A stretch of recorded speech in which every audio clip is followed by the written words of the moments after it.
Black couple suffers humiliation in a luxury restaurant, but what happens the next day is completely unexpected and will shock everyone.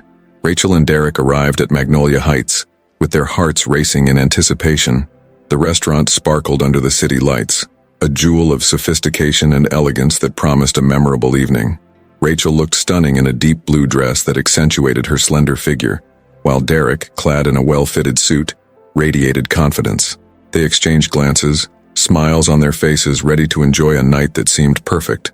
"I can't believe we're finally here," Rachel said, nervously tucking a strand of hair behind her ear. "I've heard so many good things about this place." "Me too. Let's make the most of every moment," Derek replied, holding her hand as they walked toward the entrance. As soon as they crossed the threshold, they were greeted by the aroma of sophisticated dishes and the buzz of lively conversations. The atmosphere was luxurious, with golden details and soft lighting creating an intimate vibe. They were led to a table by the window, from where they could see the hustle and bustle of the city. However, the excitement quickly faded. Kevin, the waiter who approached to take their order, looked at them with an air of indifference that swiftly morphed into contempt. The forced smile he gave them didn't reach his eyes. Rachel felt a chill in her stomach, an odd sensation she couldn't shake off. "Good evening. What would you like to drink?" Kevin asked, his voice dripping with barely concealed sarcasm. Derek, trying to maintain his composure, replied, "A red wine for me, please, and a sparkling water for her." Kevin noted their orders, but before walking away, he shot them a disdainful glance and said, "I never thought I'd see people like you here. I hope you know how to appreciate the experience." The comment sliced through the air like a knife. Rachel felt her face flush, a mix of indignation and humiliation flooding over her. Derek squeezed her hand under the table, a gesture of support, but the tension in the air was already palpable. "How dare he speak to us like that?" Rachel whispered, her voice heavy with outrage. "We can't let this slide."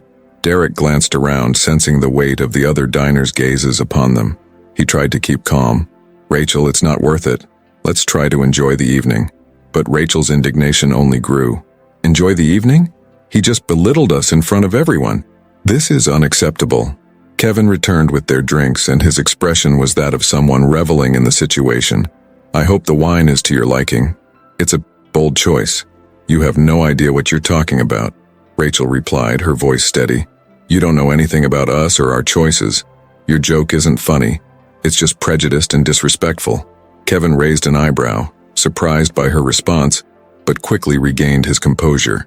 "Calm down, I'm not here to offend. I was just surprised to see a couple like you in this place." Derek couldn't hold back any longer. "A couple like us? What does that mean? Are you implying we don't belong here?" "That's exactly what we want to fight against." Kevin's look of disdain transformed into a cold smile. "Sorry, but this is a place for people who, well, you know." Before we continue with this thrilling story, take a moment to subscribe to the channel so you don't miss any stories. And let us know which city you're watching this video from in the comments.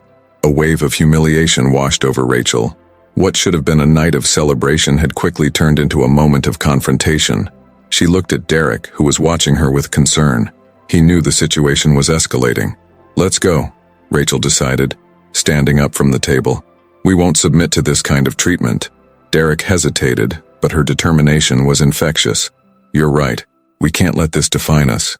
As they walked away, Rachel felt a mix of rage and sadness. What was supposed to be a night of celebration had transformed into a bitter reflection on the subtle racism still permeating society. And in that moment, a spark of determination began to ignite within her. She knew she couldn't let this go unchallenged. After the humiliation they experienced at Magnolia Heights, Rachel and Derek found themselves on their sofa, the soft light of the living room illuminating their faces. The silence that filled the space was heavy, laden with mixed feelings of indignation and determination. Rachel, her gaze fixed on an undefined point on the wall, finally broke the silence. "I can't believe he had the audacity to treat us like that. It's like we were invisible to him," Rachel said, her voice trembling with an... Derek nodded, already starting to rise from his chair. "We need to do something, Rach. We can't just let this slide.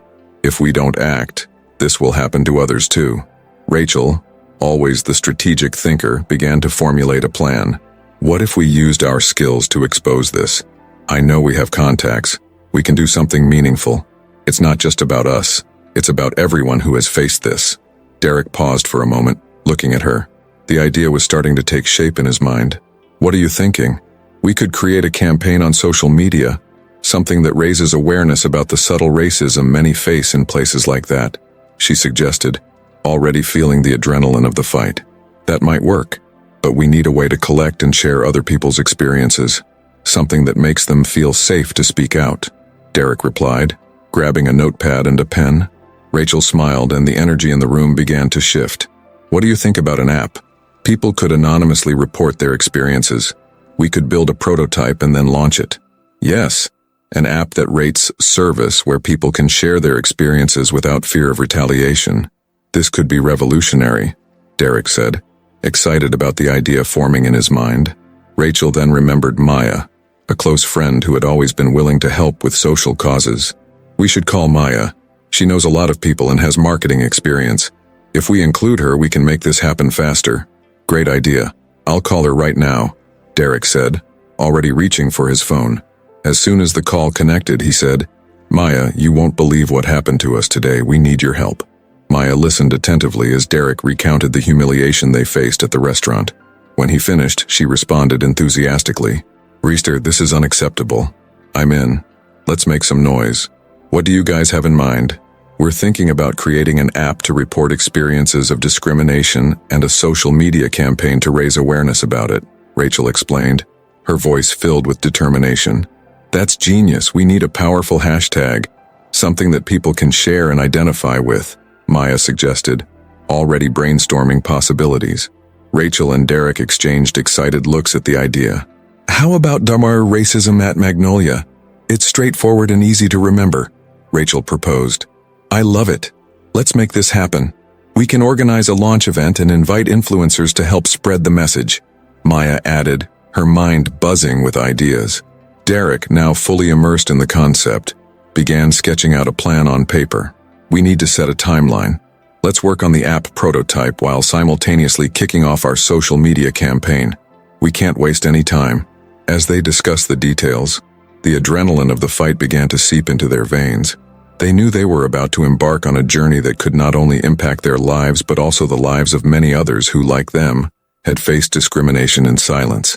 The desire for change pulsed in their hearts, and their unity was becoming a powerful force against injustice. Rachel and Maya sat at a small cafe table, surrounded by an air of determination and anticipation. The morning sun illuminated the space, but their focus was on something far more intense: the hashtag, Racism at Magnolia. After a night spent formulating their strategy, they were finally ready to take the next step. "Are you sure we're ready for this?" Maya asked, a mix of anxiety and excitement in her voice. "What if people don't care?" Rachel smiled, confidence shining in her eyes. "We have to believe that change is possible. People need to know that this happens and can't just stay silent. What happened to us at Magnolia Heights isn't an isolated incident. It's bigger than us." With a swift motion, Rachel grabbed her phone and typed the message that would launch the hashtag into the world. "Done," she said. "It's now or never." She pressed publish, and within seconds the post began spreading like wildfire. On the screen, the hashtag Racism at Magnolia was accompanied by a heartfelt account of their experience at the restaurant. In the days that followed, social media exploded. Comments, retweets, and shares flooded the timelines. Rachel and Derek's story resonated with many others who had also faced discrimination in places that should have been welcoming. There was a pattern, an echo of similar experiences now being revealed at a frantic pace. "Check this out," Maya exclaimed, pointing to her PA. "Look how many people are sharing their stories." Rachel's heart raced as she saw accounts from diverse individuals, all united by the same feeling of indignation. "At first I thought it was just us," Rachel said, "but now I see we are touching something much bigger. We're part of a movement." Derek at home was surprised by the post's impact. He was already in touch with developers for his app, but the urgency of the situation pushed him to speed up the project. "We need something functional quickly," he thought as he typed furiously on his computer. "People need a platform to share their experiences anonymously and safely." Meanwhile, Magnolia Heights began to feel the effect of the hashtag. The restaurant, which had always prided itself on prestige, saw its name tarnished on social media. Negative comments began flooding the establishment's page, and ratings plummeted. The pressure mounted, and the management team convened to discuss how to respond. "We need to control the situation before it spirals out of hand," the manager said, trying to maintain his composure. "But how can we handle this? Social media is beyond our control. What if we issue a public statement?" suggested one of the staff. "We can try to distance ourselves from this incident, but we can't ignore it." That same night, Derek received a message from an influential journalist who had heard about what happened. "I'm interested in your story. Could you tell me more about what happened at Magnolia Heights?" The question made Derek's heart race. He knew this was a chance to take the message further. "Rachel, you won't believe this," he exclaimed over the phone, his voice brimming with excitement. "A journalist wants to know more about our experience. This could be huge." "That's amazing, Derek," Rachel replied, feeling the adrenaline rush through her veins. "We need to prepare to talk about this and ensure our message is clear. It's not just about us. It's about everyone who has been silenced." What began as a simple humiliation at Magnolia Heights was transforming into a growing movement. The voices that had once been muffled were finally being heard, and Rachel, Derek, and Maya were determined not to let this opportunity slip away. The fight against subtle racism was just beginning, and they were ready to be the voices of this cause. Kevin sat at his small table in the corner cafe, sunlight filtering through the windows, but he couldn't enjoy the view. The humiliation he inflicted on Rachel and Derek at Magnolia Heights weighed heavily on his shoulders, like an invisible chain holding him captive to his own guilt. His friends who used to gather around him now seemed to avoid him.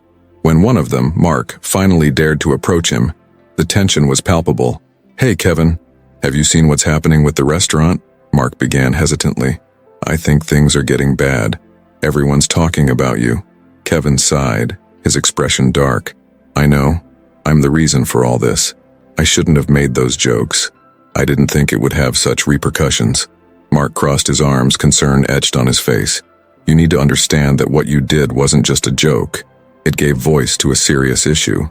What bothers me most is that you're not like this. What happened to you?" Kevin looked down, his hands trembling slightly. "It was the upbringing I had, I guess. I always heard those things at home, but I never stopped to think that it hurt people." He took a deep breath, trying to piece together his conscience. "Now I feel like a traitor. Betrayal of myself and everyone who suffers because of it." Mark shook his head, understanding his friend's internal struggle. "Maybe you should look for a mentor or someone who can help you understand this better. You need a new perspective, Kevin." Mark's suggestion resonated in Kevin's mind. He decided he needed to change, not just because of external pressure, but to become a better person. As soon as he left the cafe, Kevin headed to a nearby community center, where he learned there would be a workshop on diversity and inclusion. He was nervous, but determined to face his fears and prejudices. At the center, the room was filled with people from various backgrounds, all there to learn and share their experiences. Upon entering, Kevin felt a knot in his stomach, but an internal voice encouraged him to stay. When the facilitator, a woman with curly hair and a warm smile, began to speak, he was immediately drawn in by her energy. "Today, we will discuss how our biases can impact the lives of others. This is a safe space for everyone to share their stories and learn from one another," she said, her tone firm yet gentle. Kevin hesitantly raised his hand but decided he needed to open up. "My name is Kevin, and recently I made a racist joke that hurt 2 people. I didn't realize the impact it would have, and now I'm here to learn. I want to change." All eyes turned to him, and the facilitator smiled encouragingly. "It takes courage to expose yourself like that, Kevin. We all have something to learn and unlearn. Let's embark on this journey together." The workshop sessions were intense and revealing. Kevin listened to heartfelt stories of discrimination and pain, and with each account he felt his heart tighten. He began to understand that what he thought was just a joke was, for many, an open wound. By the end of the day, as he said goodbye to the other participants, Kevin felt lighter.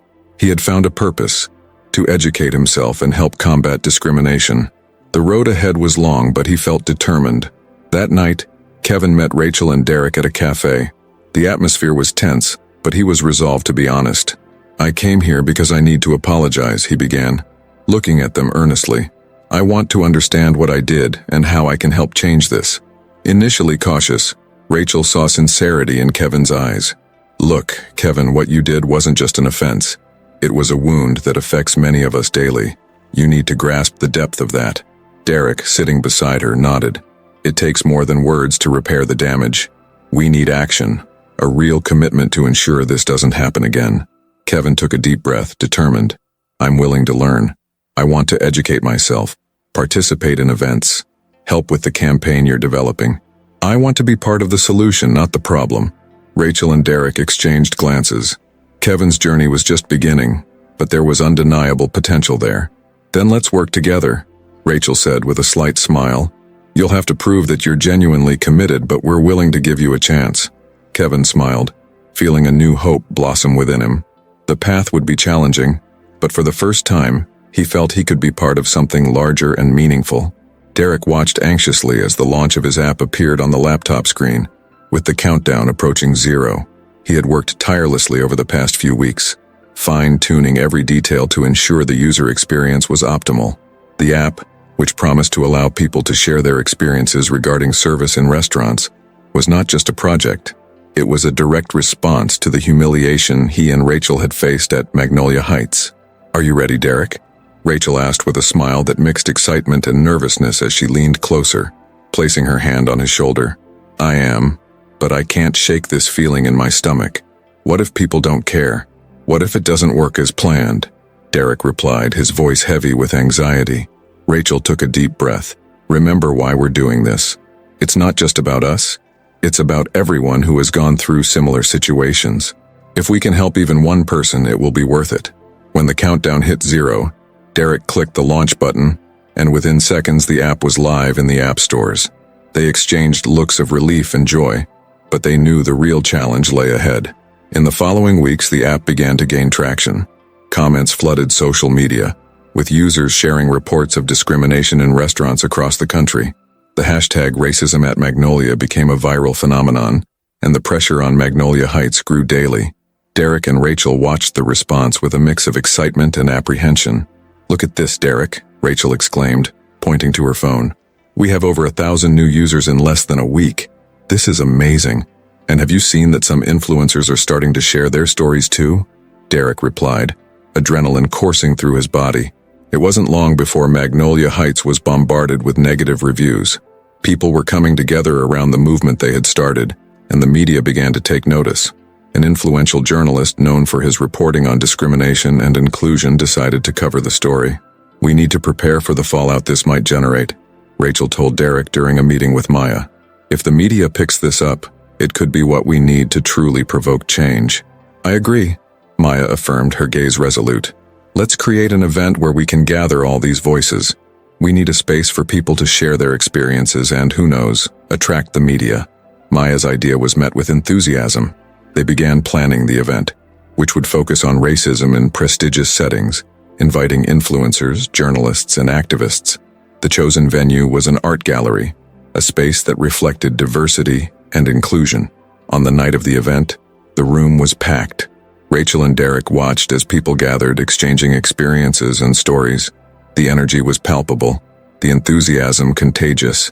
When it was time for Rachel to take the stage, the audience fell silent, awaiting her words. Thank you all for being here tonight, Rachel began, her voice strong and clear.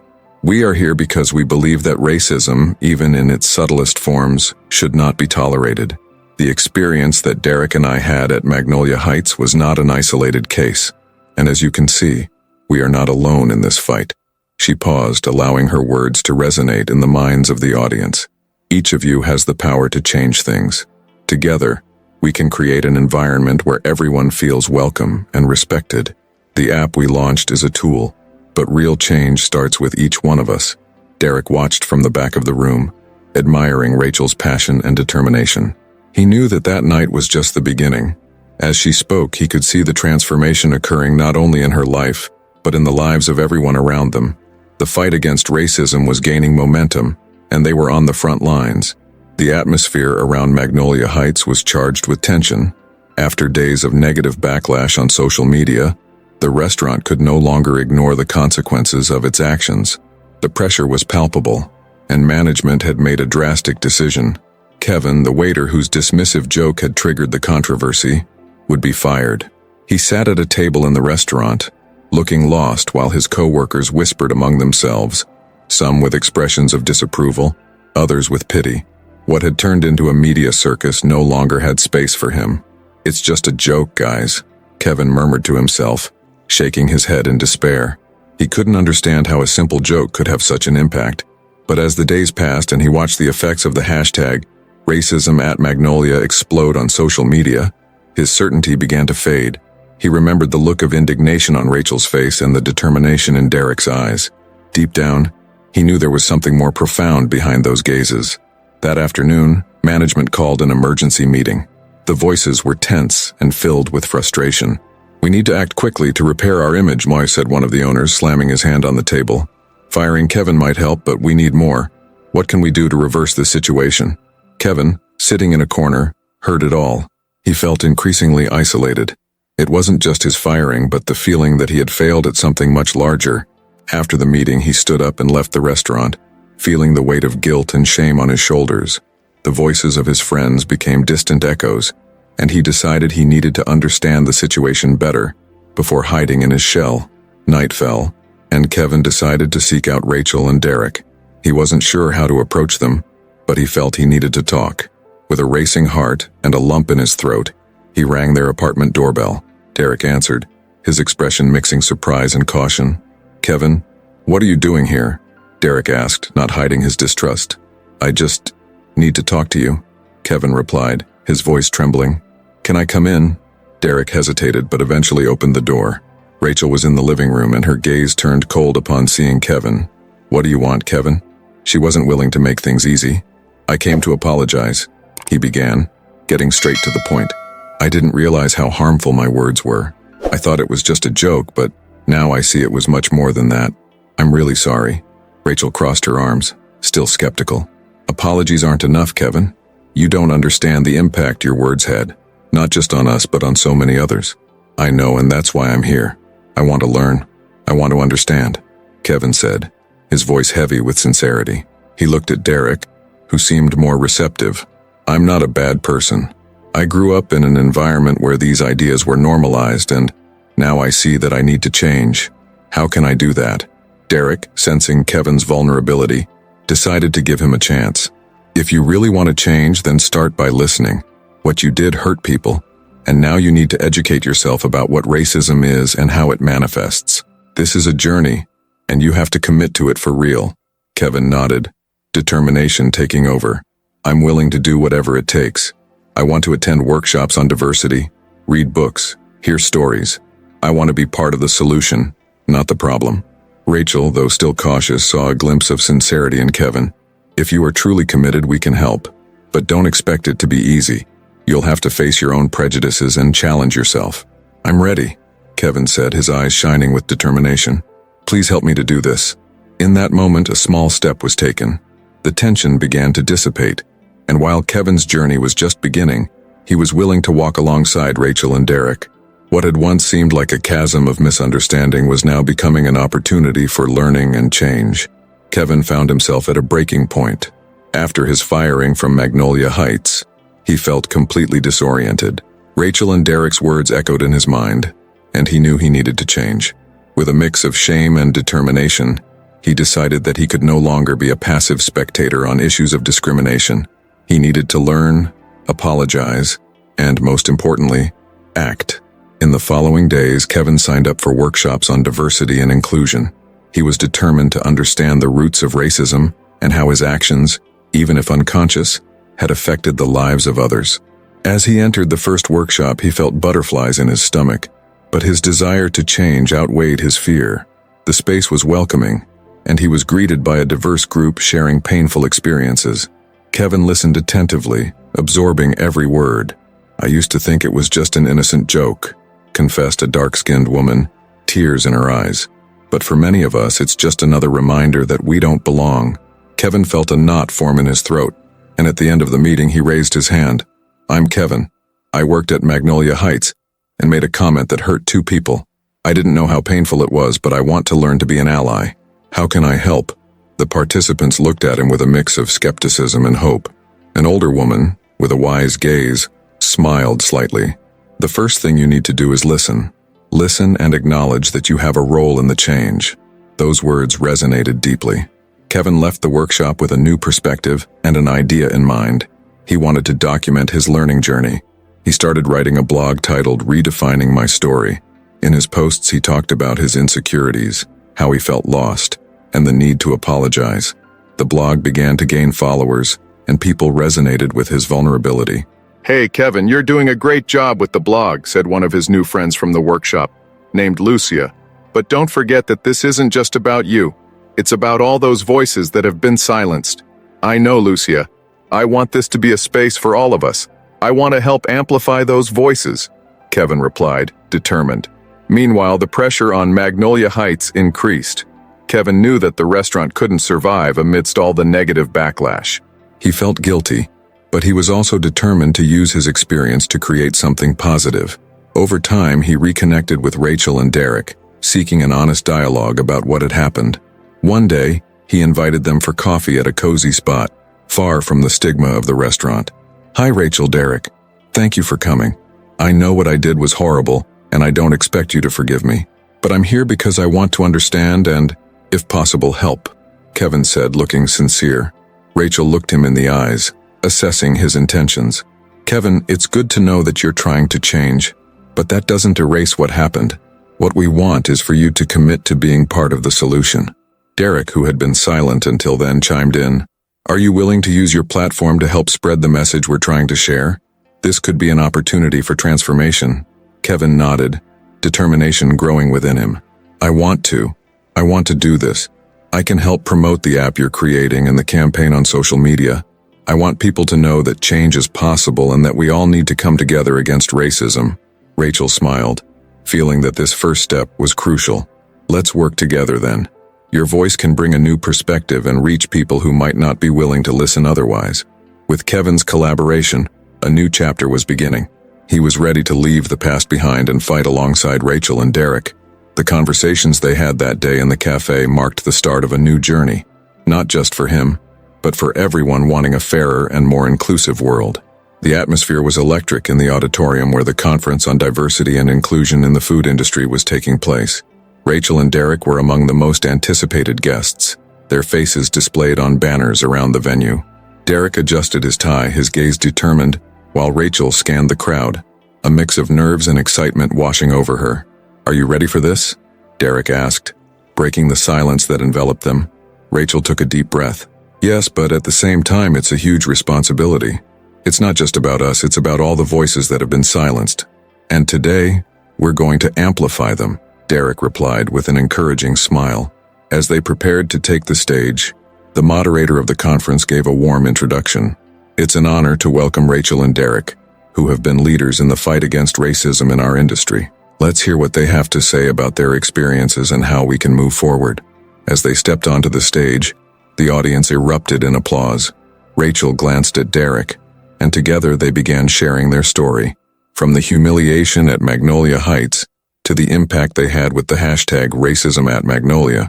"We're not here just to tell our story, but to show that each of us has a role to play in the fight against racism," Rachel began, her voice strong and clear.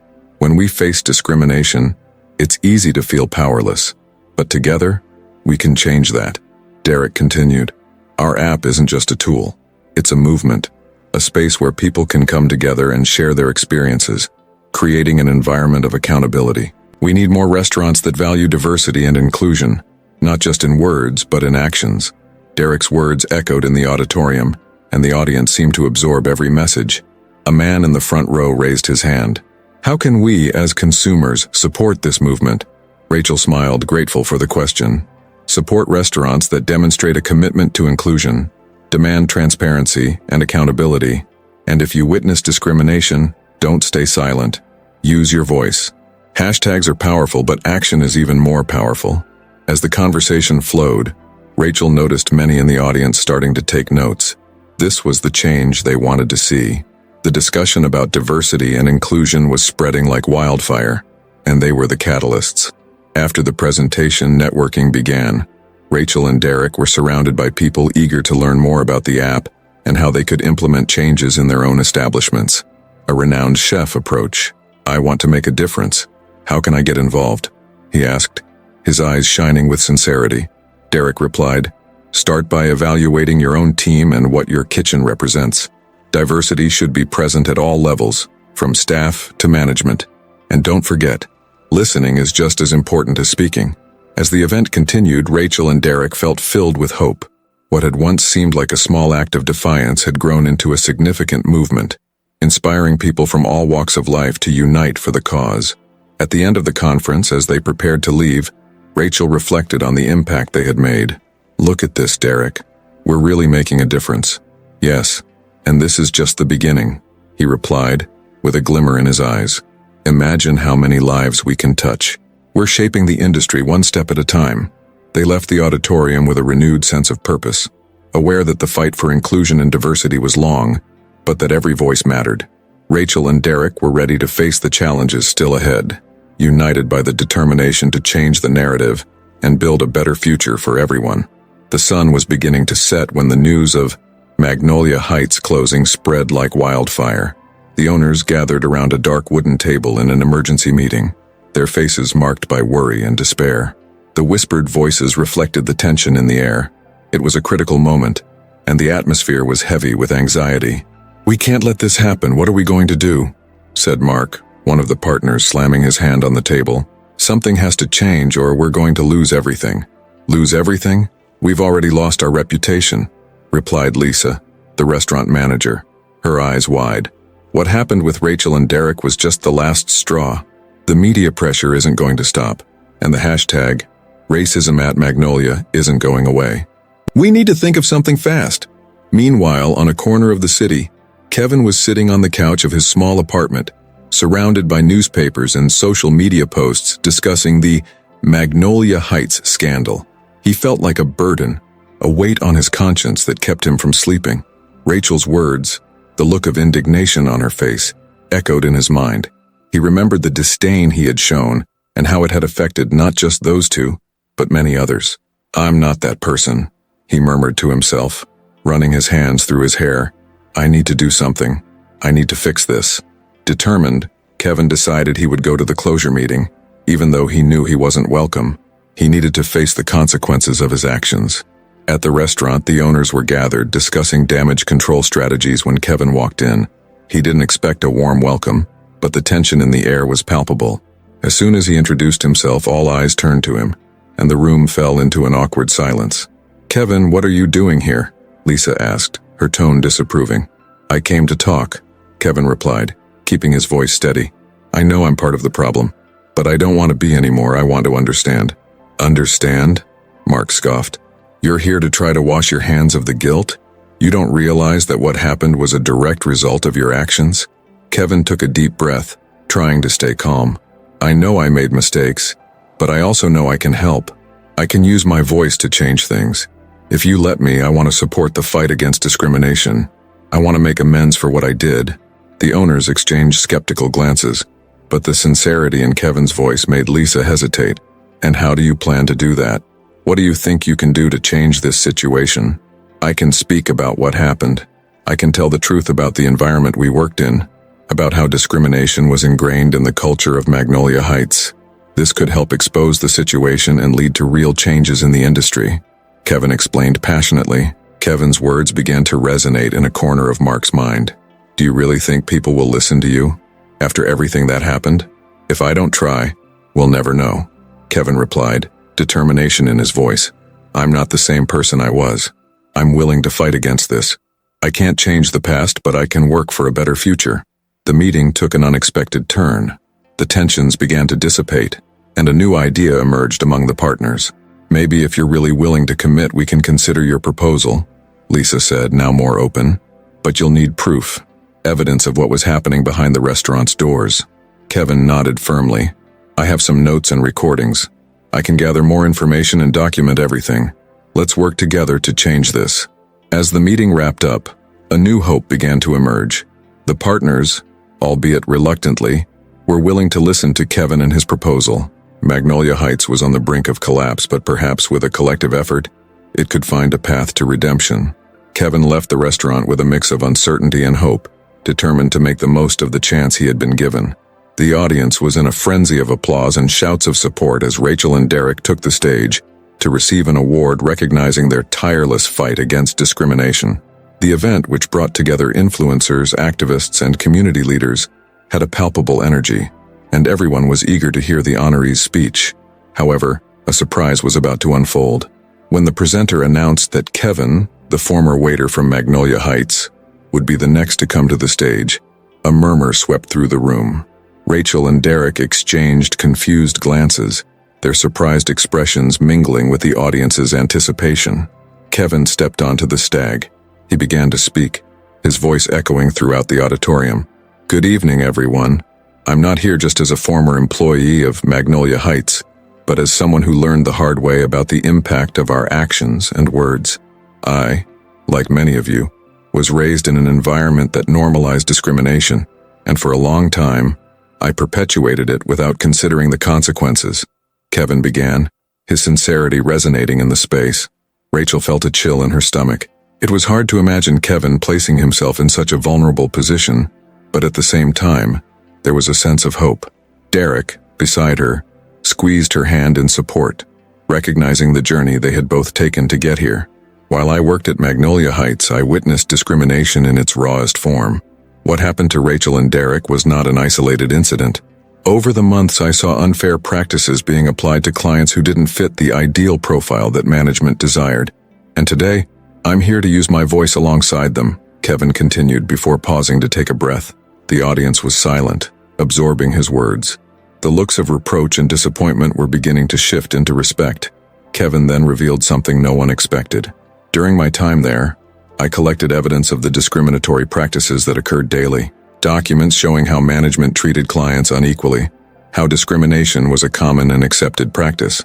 This evidence is now being handed over to the relevant authorities, and I hope it will serve to bring justice." A murmur of shock and admiration swept through the audience. Derek turned to Rachel, his eyes shining with disbelief. "He really did that," he murmured, while Rachel nodded, absorbing the significance of Kevin's declaration. "I know many of you may be thinking it's not fair for you to hear me here, that I may not deserve this platform. But if my journey of learning can inspire others to question their own prejudices and to fight against injustice, then I accept this responsibility with humility," Kevin concluded, his voice trembling slightly. He looked directly at Rachel and Derek, a gesture of respect and solidarity. "I am grateful to you for showing me that change is possible, and that we can all make a difference." With that, the auditorium erupted in applause, and tears began to stream down Rachel's face. She had never imagined that Kevin would become an advocate for the cause that meant so much to her. Derek, in turn, felt a wave of emotion as he witnessed the former antagonist transforming into an ally. After the speech, Rachel and Derek were invited to join Kevin on stage. The trio positioned themselves in front of an audience that was now applauding them enthusiastically. "Together, we can and must fight against discrimination in all its forms," Derek said, his voice heavy with emotion. "And that's exactly what we plan to do. We're just getting started," Rachel added, looking at Kevin with an encouraging smile. "And together, we have the power to transform this industry and the lives of so many people." The energy in the room was contagious, and the message of hope and change resonated throughout every corner of the auditorium. The fight against discrimination was not just Rachel and Derek's battle, but now it belonged to everyone present, united in a greater cause. As the audience applauded, Kevin's story served as a powerful reminder that transformation was possible, not just for him, but for anyone willing to confront their own prejudices and come together for inclusion. We've reached the end of this touching story. If you enjoyed it and want to see more stories like this, don't forget to subscribe to the channel and hit the notification bell. Right now there's a playlist of videos on your screen. If you want to keep watching these heartfelt stories, just click on it and you'll start watching. And now, tell us in the comments where you're watching from, and leave a like to support our work. Now, a sincere question. Do you agree with what happened in the story? We'd love to hear your thoughts. Until the next video.